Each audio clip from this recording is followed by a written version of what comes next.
In the 1990s, the FBI called him the most wanted hacker in America. Not because he destroyed systems, not because he wrote the most advanced code, but because he understood something far more dangerous. He knew how to hack people.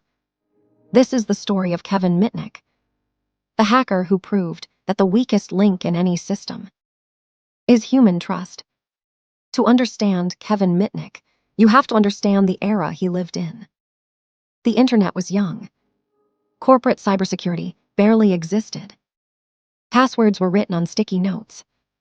Help desks trusted anyone who sounded confident. And companies believed one dangerous myth: if you don't look like a criminal, you probably aren't one. Kevin Mitnick learned early that confidence beats code. Mitnick wasn't drawn to chaos. He was drawn to systems. Phone systems, computer networks, rules, and more importantly, how rules could be bent. As a teenager, he mastered phone phreaking, a subculture that explored how telephone networks worked, not to steal money, but to understand control. That curiosity would soon cross a line. Here's the truth most people get wrong. Kevin Mitnick didn't rely on brute force attacks or advanced malware. He relied on social engineering. That means calling employees and pretending to be IT, using insider language to sound legitimate, exploiting urgency, fear, and politeness. A typical Mitnick call went like this: "Hi, this is Mike from Network Operations. We're diagnosing a server issue.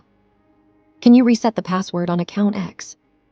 He sounded calm, professional, helpful, and most people complied. Because no firewall can stop a trusted voice. Using social engineering, Mitnick penetrated major corporations. He accessed telecommunications networks, proprietary source code, internal corporate systems. And when law enforcement caught on, Mitnick disappeared. For 2.5 years, he lived as a fugitive. He used cloned cell phones, fake identities, and constantly moved. The media painted him as a cyber supervillain. But the reality was more complex. In 1995, the run ended. Kevin Mitnick was arrested by federal authorities. He faced multiple charges related to unauthorized computer access. He was convicted and sentenced to several years in federal prison. For a long time, he was isolated, viewed as too dangerous to be allowed access to technology. The irony: the man who exploited trust had lost society's trust entirely. After prison, Kevin Mitnick did something unexpected. He changed sides. He became a security consultant, teaching companies how attackers think, how employees get manipulated, how breaches really happen. His message was simple: technology doesn't fail first. People do. And companies listened. Because his story wasn't about hacking computers. It was about human psychology. Kevin Mitnick's story teaches us critical lessons. Security is behavioral, not just technical. Authority and confidence override logic. Training matters more than tools. One careless moment can bypass millions in security spending.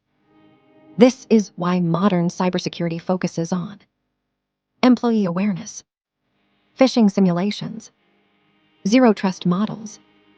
Mitnick didn't defeat systems. He exposed assumptions. So what are the morals of this story? Moral 1. Intelligence without ethics leads to destruction. Moral 2. Trust is powerful, but blind trust is dangerous. Moral 3. Knowledge can harm or heal, depending on how it's used. Kevin Mitnick's life reminds us: the most dangerous hackers aren't always behind keyboards. Sometimes, they're just asking nicely. If you learned something today, subscribe for more true stories, where technology, psychology, and real consequences collide.